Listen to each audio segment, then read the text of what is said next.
Hello everyone, it's Monday, October 22nd, 2018, and I'm your host, Taylor Carr. You're listening to the Armchair Atheism podcast, the official podcast of godlesshaven.com. Follow us on Facebook at facebook.com/godlesshaven, and our Twitter handle is @godlesshaven. If you enjoy the show, please drop by the iTunes page and give us a rating or review to help spread the word. Feedback is always much appreciated. For this episode of the show, I'm speaking with Candace Gorham about her book, The Ebony Exodus Project. Thanks for listening, and I hope you enjoy the interview.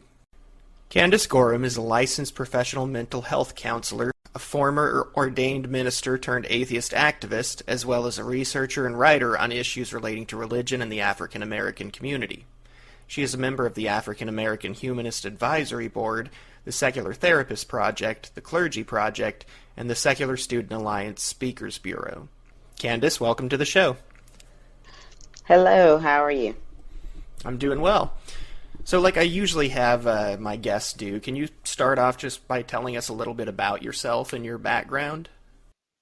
Yeah, so, well, I've got some of everything in my background as far as religion.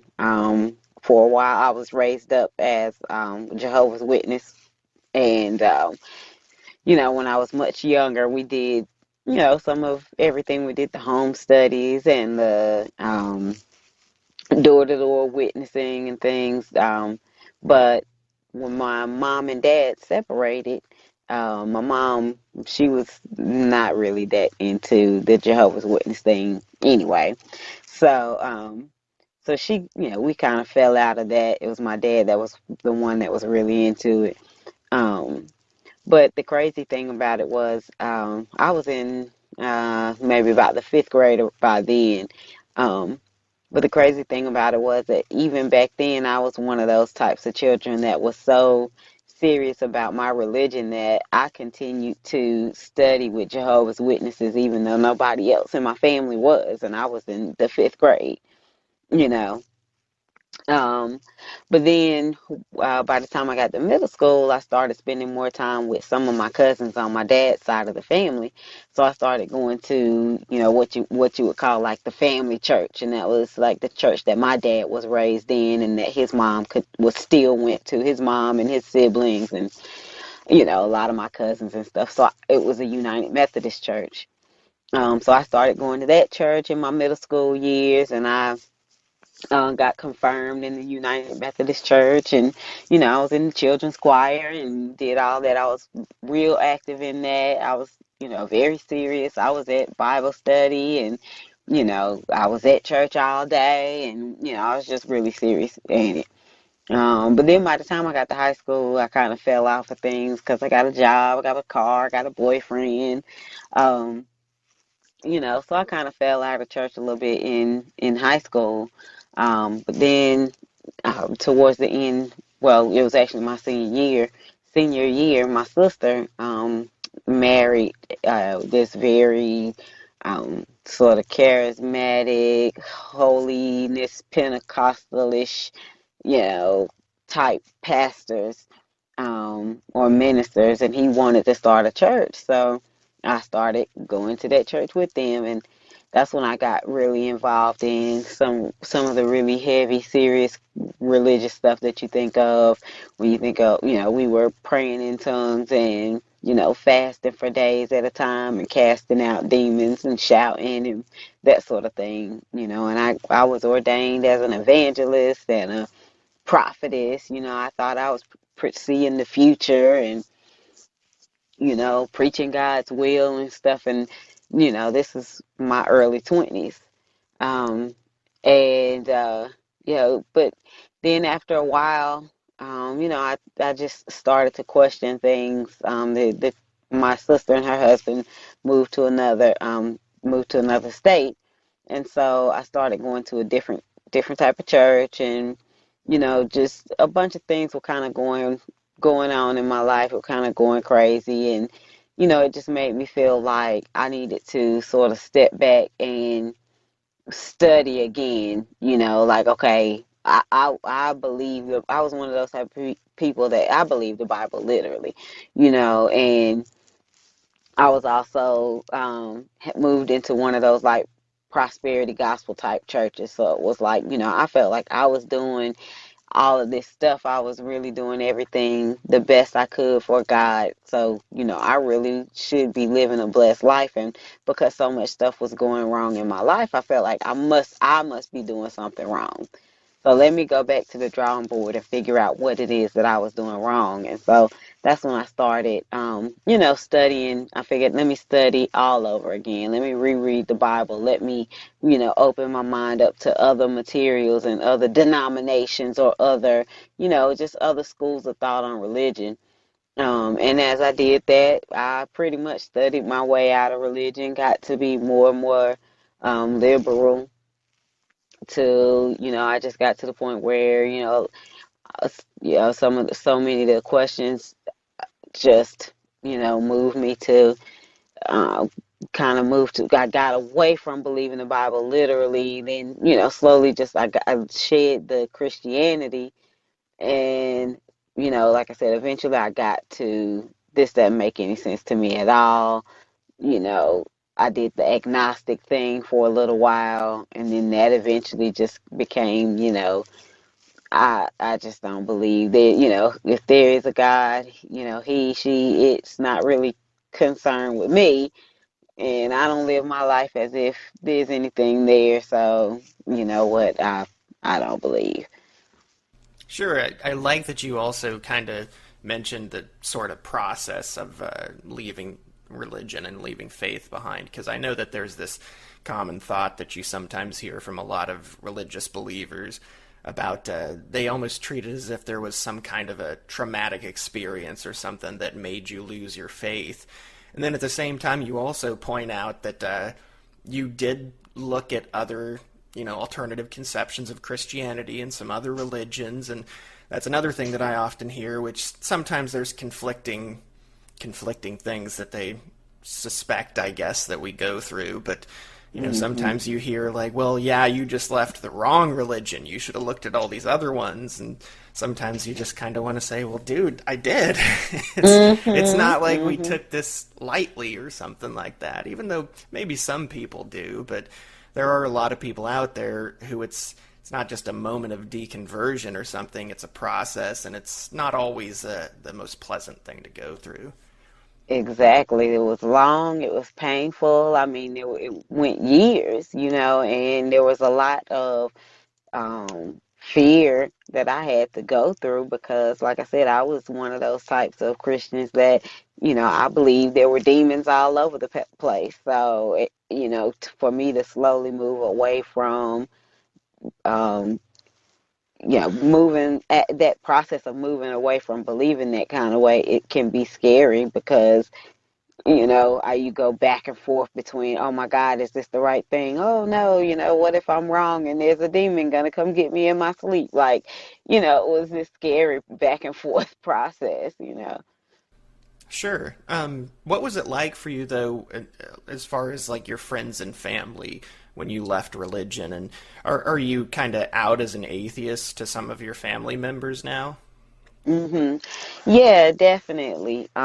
It's kind of funny because, well, like you said at the beginning, I wrote a book, and as I was writing the book, I um, was trying. So, well, let me go back and say this a little bit first. As I was going through that deconversion process, it's one thing it's important to say was I had moved to Bermuda at that time.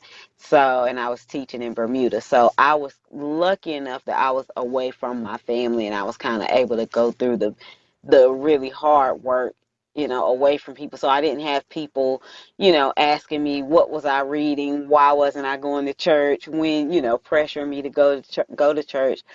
So I must say I was kind of lucky in that regard, so that by the time I moved back to the United States, I was pretty firm where I stood. And so, my friends and family and stuff came to realize, I was never very direct. Like, I never really went to people and was just like, oh, I'm an atheist, like straight up. But it was funny because I wrote the book, I released the book, and in the book it says, I'm an atheist. So that was really the first time that a lot of my friends and family, and including even my own mom, like I said, what I had told my mom up until then was that I was agnostic. That was the closest I had gotten to atheist, you know. So even back then, it was really hard for me to use that term, you know. And to be honest with you, I'm honest with people, you know, it's still difficult for me, you know, sometimes just because it's not that I'm ashamed or I'm worried. It's just usually I just don't feel like getting into the debate or to a conversation with people. You Yeah, know, I'm and worried that sometimes that it's kind of like you also, at least for me, it's like, you realize that you could open up that can of worms with someone, and maybe sometimes it's better to just say, "Oh, I'm not religious." You don't have all day to exactly. to go through And all that that's stuff with some exactly what people. I say. That's exactly what I say most of the time is, well, I'm not really religious. I don't go to church. Um, But yeah, you know, most of my friends and my closest family and stuff didn't have a problem. You know, like I said, when the book came out, that's when my mom realized it.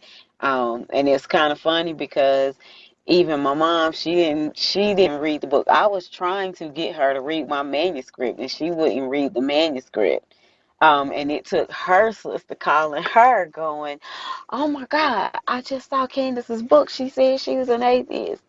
And then my mama called me and was like, "My sister called me and said that your book said that." And it was like, and I was like, "Well, yes, that's true, you know." And so we talked about it, and then she started crying on the phone, and she got off of the phone, and then that was it. And then she called me back a little bit later and was just like, "You know, I love you. You still my daughter. You know, I'm proud of you for writing this book," and da da da da.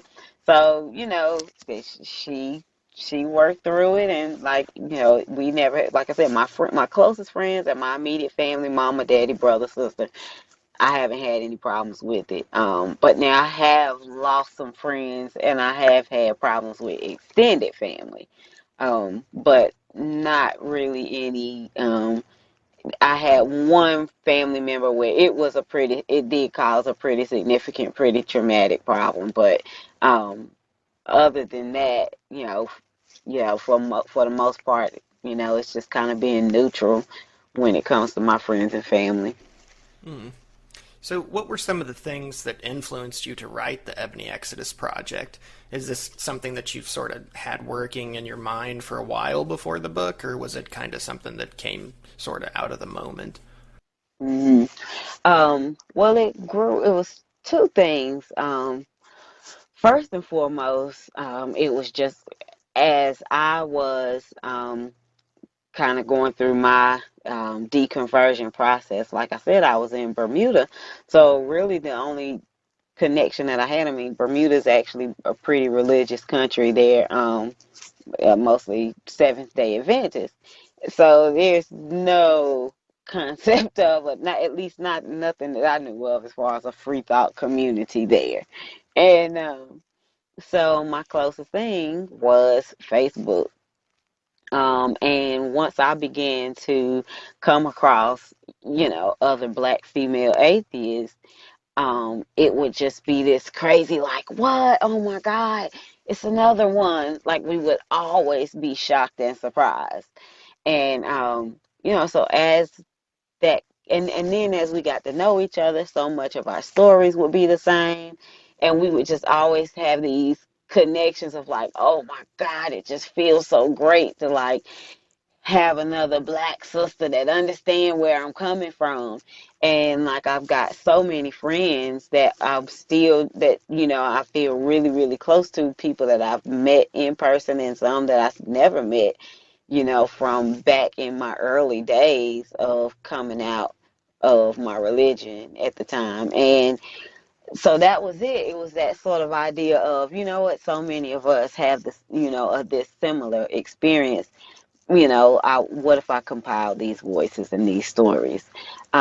But then the other side of it was, like I said, you know, I wanted to also challenge people, to those who were still religious. Hey, man, look, you need to analyze the church, analyze your beliefs and what's going on, because um, the plight of the black woman in America, it's depending on how you look at it, it can be pretty dim. We kind of have some of the worst outcomes in just about every measure of quality of life. We very unhealthy, physically, mental health, financially, just all kinds of things. And again, being that we're the most religious demographic in the country, like I said, if you believe the Bible even remotely, even bits and pieces of it literally, or, of course, most of us believe, I'm sorry, not most of us, but it's a pretty standard, part of American Christianity, so to speak, or Western Christianity, so to speak, that, if you're a good person, you get, blessings from God. It's like, if we're such a religious demographic, why are we seem to be the least blessed group in the country? Depending on how you analyze the situation. So I sort of took that as an opportunity to both present these women who've come out of this, and while at the same time sort of challenge black women who might either be questioning or ones who are still in the church to say, you know what, let me think about this, because, black women are struggling, but the Bible does say we're supposed to be, healthy, wealthy, wise, whatever, whatever. So it was just sort of that idea of let me, looking at both of those things. Sure. One of the things that you also note at the beginning of the book is that there have, for a long time, been some black freethinkers and non believers, but many of them have been practically sort of written out of the pages of history. Why do you think that this is, and do you think that this is something that's been changing any over the last few decades? I think they probably being written out for, a number of reasons. One being that, it's just, hadn't been that many of them. So, history can only cover so much, so we, cover the ones that seem to have the biggest, most, spectacular stories. Um, so I think, that's one thing. Um, Also, we know that, the church is where a lot of people went through. And I think, even though I think that there were probably a lot of people who were, perhaps they were free thinking, and maybe they just didn't, reveal it. One thing that I have come across a lot in my research is a surprising number of older black people who are now out as non-believers, um, who say that they never believed, or who say that when they came out to, like, say, younger people who say when they came out to their grandmother or something, their grandmother says to them, well, yeah, they never were that much of a believer either, but it was just what it is. You're a black person, you go to church. So that's just what it's been. So I bet you that there were probably more involved, more free thinkers, involved in um, the civil rights era and those types of things than we even realize. But then also, I think that it's very possible that there's, active efforts. I mean, I would imagine that within the church there would be active efforts to um, suppress those stories. You're not gonna want to tell stories teach in Sunday school stories of, the atheist, civil rights activist, when you have a pastor like, Martin Luther King Jr. to hold up, and I think, when you look at America in general, same thing. It's a largely Christian society. So, what are they going to put in the textbooks? They're not going to want to mention, that a certain person was a free thinker, even if they do tell their stories. And then, like I said, if they, that of course they rather just not tell their stories altogether if they've got better stories or equally okay stories that are Christian instead. But do I think it's changing? Absolutely. I think it's definitely changing. I think, when you look at people say in their 20s and their early 30s, especially, or just, 20s and 30s in general. And then when you look at teenagers, it's just really obvious. Um, but people are really beginning to just, give up on religion. I mean, there's it, or the ones who don't really believe are much more comfortable being out about the fact that they don't believe. Um, and, like I said, with teenagers and stuff, I mean, it's just much more, commonplace. I know, like I said, of course, my daughter considers herself an atheist. She's out about it amongst her friends. None of them have a problem with it, and she'll say it in class. She writes about it in her papers, and then she'll find other friends that'll be like, "Oh yeah, I'm an atheist too," and it's just like, "Oh cool, that's what's up." And it's like her age group is not a thing at all. Um, Amazing how much that's changed in just the last 10 years, too. I remember when, the Four Horsemen, Richard Dawkins and Hitchens and those guys started helping to popularize the coming out campaign and all that. It was a big deal, and there was this question about, should I tell my family I'm an atheist because I might get judged and, make my parents cry, which, for the record, also happened when I came out to my mom and told her that I was an atheist. yeah, Um, yeah. but uh, but yeah, that just it doesn't seem to be as much of an issue these days, and it's just interesting how that's been changing in society, I guess. Yeah. So yeah, it's out. It's definitely changing for sure. As a mental health counselor, an author, and a former believer, what are some of the most common themes that you've seen in these stories that you've documented, and just other ones that you've heard from black women who have walked out on religion? I would say that depression and the trauma related to the being in the religion and that coming out of the religion process will be the two biggest themes.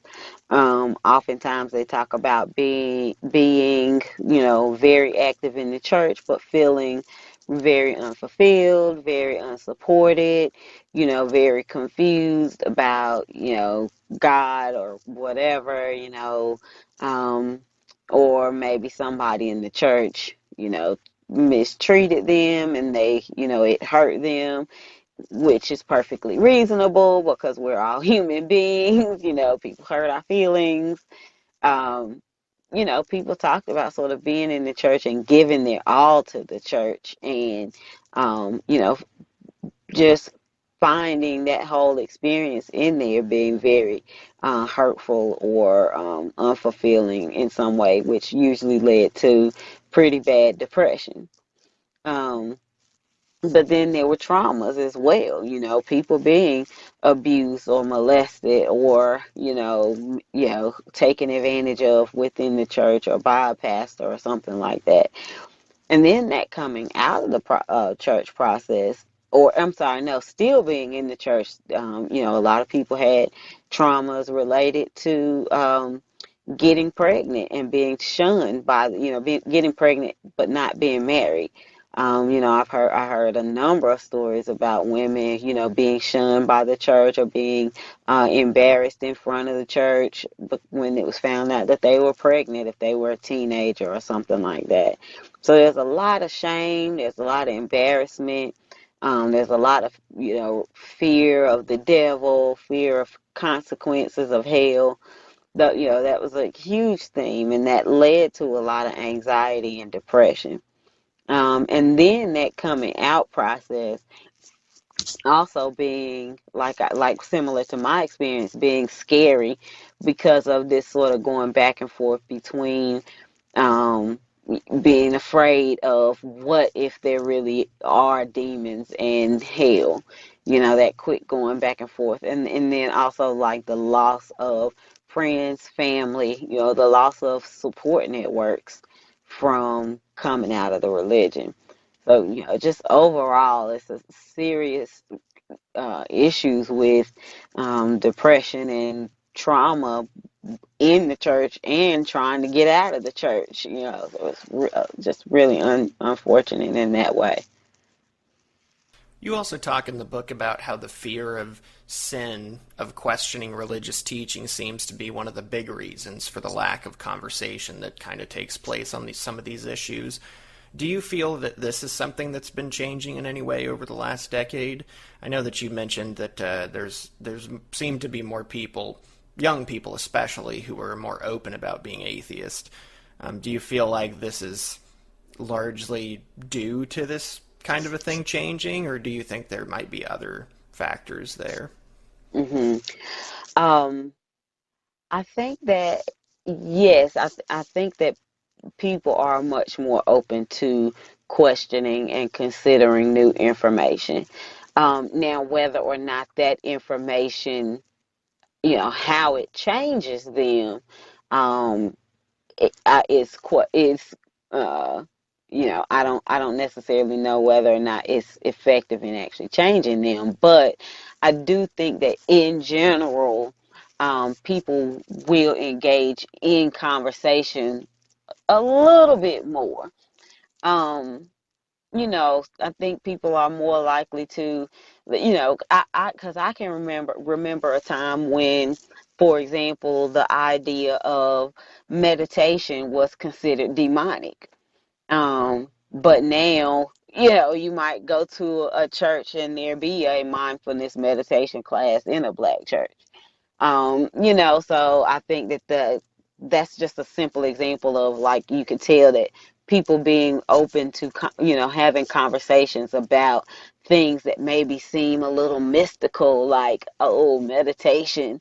That shows that people are becoming more willing to talk about new ideas, is what I'm saying. However, like I said, and whether or not that ultimately leads them to change is, questionable. Of course, I think more people are coming out of religion. Um, so, clearly people are changing, but um, I don't, it's slow at the moment, and the religion. I mean, it's still very much entrenched, and they are still, very. It has a very strong stronghold, on the community, which still makes it difficult. I know, for example, with my book.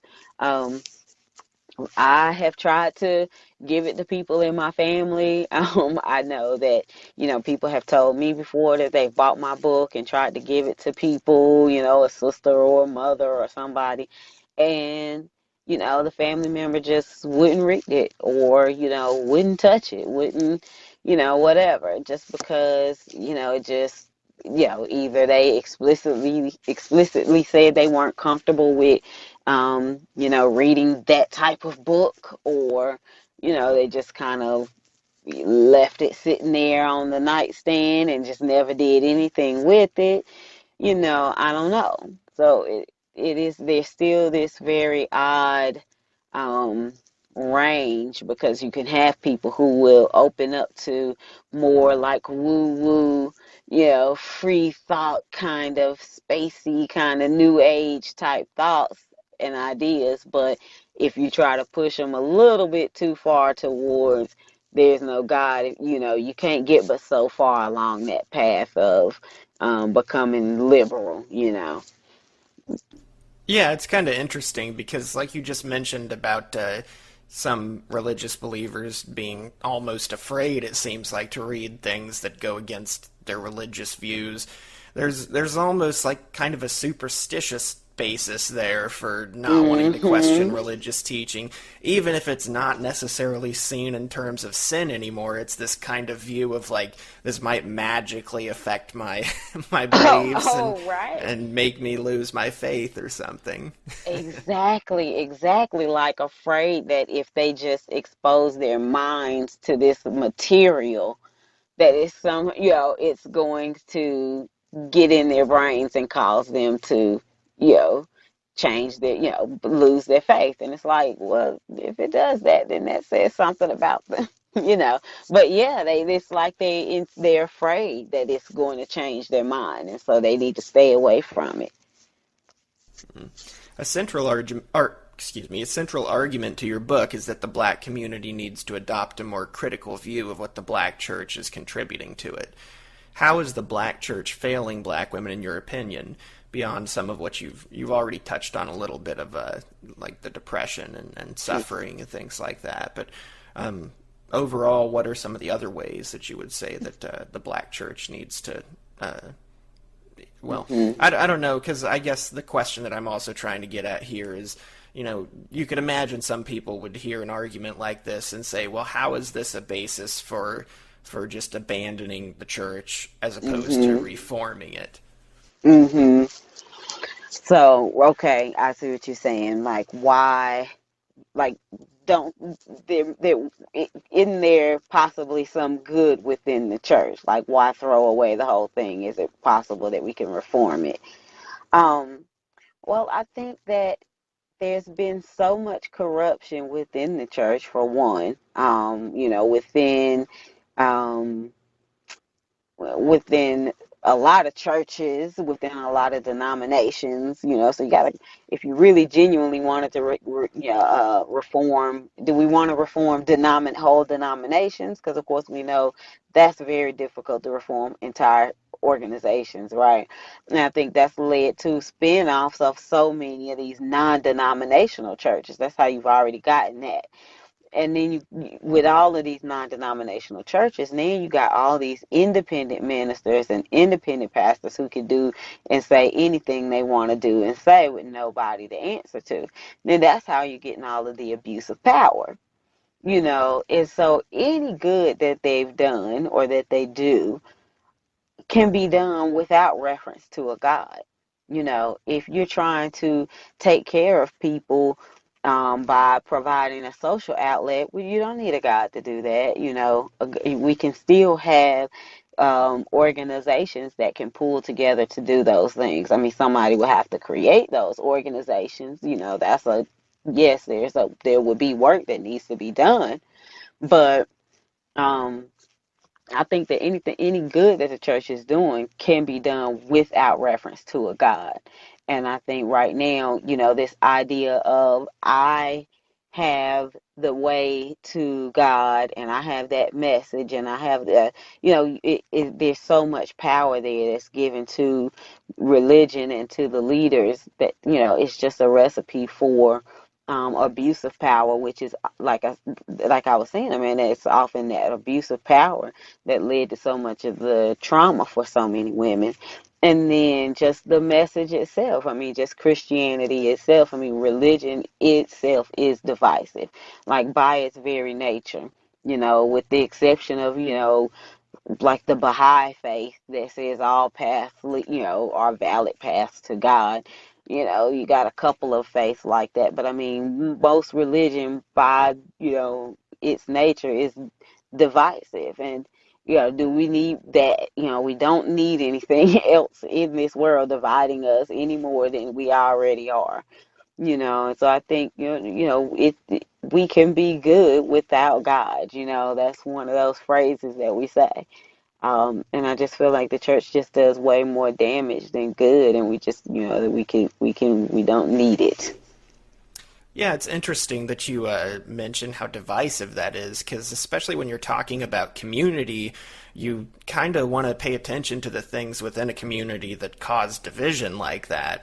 And like with the church and state separation, there's this whole an argument within the tax exempt status sort of stuff, where it's justified in terms of, well, church is, a social good that contributes to society. But I think a lot of atheists, myself included, would argue, well, it might be a social good for some people, but it does also cause this division. And so there's a point at which you need to ask, like, I think, how much of the community good that is out there can just be sustained by the community itself without this need for the church. Exactly. So leaving religion, as you've pointed out also before, can often be a painful and difficult process. Do you feel that the humanist, secular, and other non-theist communities out there have they been responding to these needs in ways that support black women in particular? And what room would you say there is for improvement there? Yeah, I think that there are black organizations that are springing up that are doing a really good job of, trying to create that community to take care of black women. The most notable one, of course, is Black Nonbelievers, which was co-founded by Mandisa Thomas, and she still runs it, and it is, it has chapters now all across the country, and their primary mission was to provide a social network for black people who were or black non-believers, because of the awareness that so much of the black community being religious. When you're a non-religious black person, you often do lack a sense of community sometimes, or you really do end up finding yourself isolated. So there's a pocket of the non-believing community that is doing better. And so you got, like I said, these chapters that are popping up. Sometimes you find the meetup groups, black humanist meetup groups now in cities that are popping up, that are really trying to provide more care for the black humanist, black non-believer community. Um, as far as some of the larger national organizations, and their, sort of chapter affiliations in states, in cities across the country, um, I would say you can tell that people are trying. As I travel around the country, and I, have my speaking engagements and do my presentations, I can tell that, a lot of the white organizations, they really care. They're trying, or they seem to. People, there are definitely people, all across the country who are really, giving, real effort to increase diversity in their communities, or at least try to figure out how to reach out. But to be honest, I think that there are still barriers that we're struggling to overcome. When I talk to, black people, there's still a sense of, distrust of the white groups. I think that you got to take this all in the context of, what's going on in our larger society right now as well. There might be difficulty in the black community coming into some of these white organizations because of, just a general overall sense that, white America is not very welcoming to black America right now. Black people getting shot, and, seeming like you got, we arrested a racist president, and there's, you know, Congress is overrun like it is. And so I think that we've kind of hit a unfortunate place where for a long time, the white atheist non-believing community wasn't really putting that much effort towards diversity issues and intersectionality. And now they've started to, but also the climate in our society has changed such that, black people are finding themselves going, you know what, I want a black space. And so you kind of have this unfortunate place right there where, we are struggling to increase that collaboration between the two communities, because there's this weird, perfect storm that has kind of brewed up all at one time. But I think there are plenty of black people who would be interested in participating in some of the, larger white organizations, but there's still sort of this difficulty in connecting with them. And, I think it's just generally indicative of, part of our, black white issues in America. And then there's other, finer details that, you could go into that, I think would have, be related to it as well. But, that would be a whole other rabbit hole to go down. Sure. Do you mind if I ask, do you feel like the humanist and secular communities could be doing more, though, to to uh, to reach out and show Hmm. support to black women and black non-believers in general? Well, yeah, okay. So that's kind of what I was thinking about. I think that some of the things that make a difference are, you know, one complaint that I often hear, for example, is from the black community is that the black concerns and white concerns don't seem to line up, right?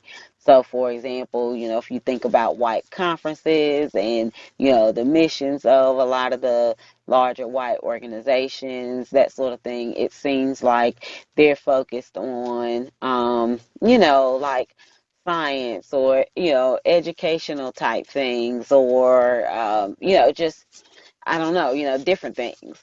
Whereas black communities seem to, be more interested in social justice issues, dealing with, crime or poverty or, social things that are, directly impacting the black community to a degree that's worse than it statistically impacts the white community. And I think that, the I think that one way that the white organizations could sort of make a better connection would be to sort of take the, go over there, take the fight to that side and get more involved in those social justice issues. And that's what I was talking about earlier when I was saying, the white organizations, are showing that they're more interested in those things. There is a lot of talk about allyship and intersectionality and those types of things. So you can see that shift. But I think those are the types of things that have kept us separate for a while. That the fact that the missions and the interests didn't align. Um, and a general sense of, a lot of people report having like blatantly racist experiences still, at these events. And whether people are intentionally racist or unintentionally racist or, I don't know.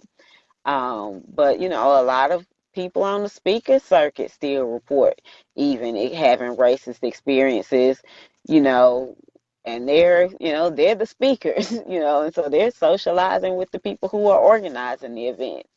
So there's still some of that, blatant stuff that needs to be rooted out. And so the people who are the leaders in those organizations need to be the ones taking the lead and ones making it clear that that's not stuff that's acceptable in their organizations or at their events. Yeah, and I wonder, and maybe you feel the same way, that maybe one of the issues here is, like you mentioned, Mandisa Thomas, and I know American Atheists just put somebody new in as their president, and they missed an opportunity. I and a lot of Mm-hmm. other people feel like, because they could have brought Mandisa Thomas on. You look at a lot of these secular and humanist and atheist organizations, and the leadership in there is pretty white.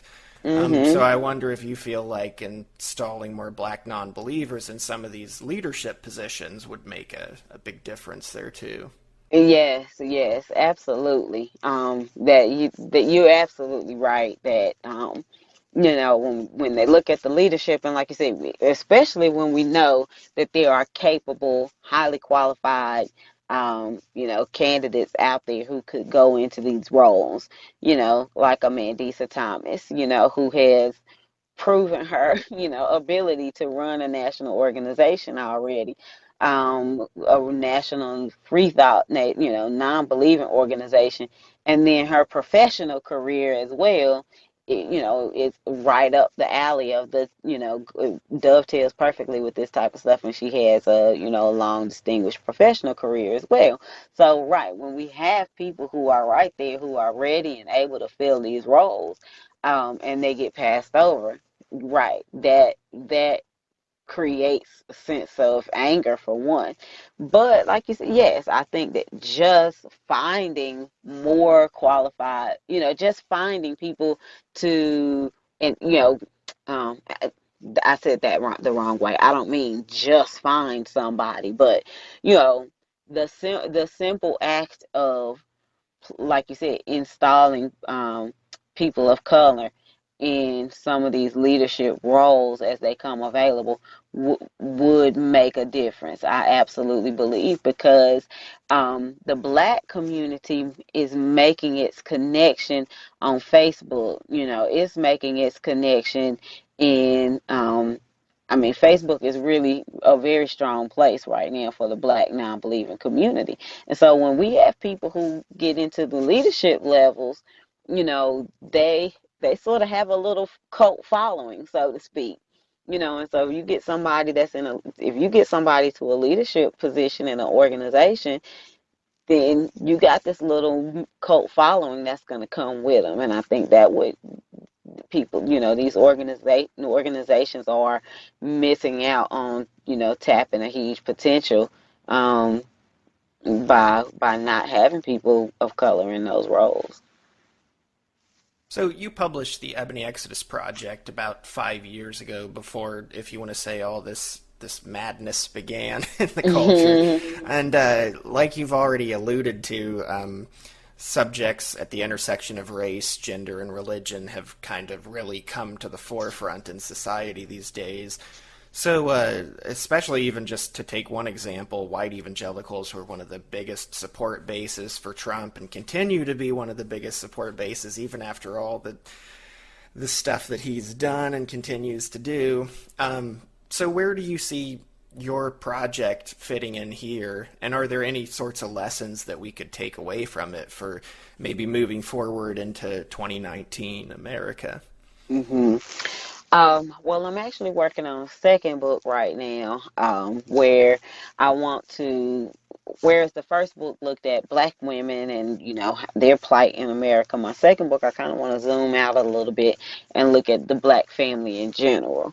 And so whereas the first book was sort of saying, the subtitle is, why some Black women are walking out on religion and others should too. So while the first book was, encouraging you to question and maybe, hey, come on out, maybe, the second book is saying, okay, hey, now speaking to those who have come out. Okay, you've come out. Now what?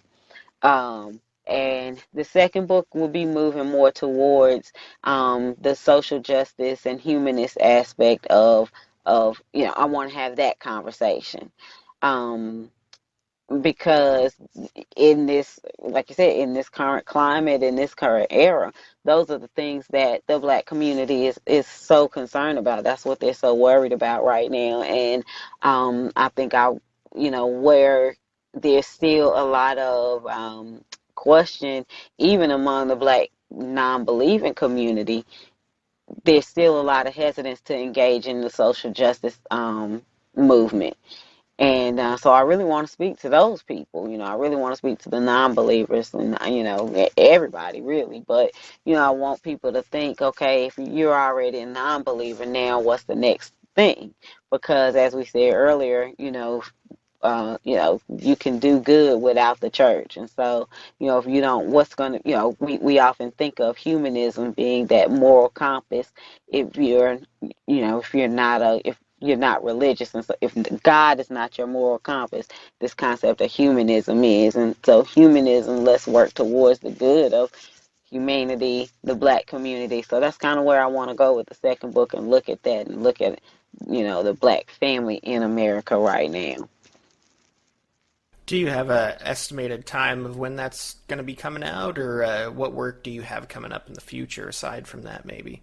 hmm I don't have an estimated time for the book. I'd love for it to be out next year. I've been saying that every year. I keep saying next year, but really, really next year. I think I feel like I need to make it happen next year.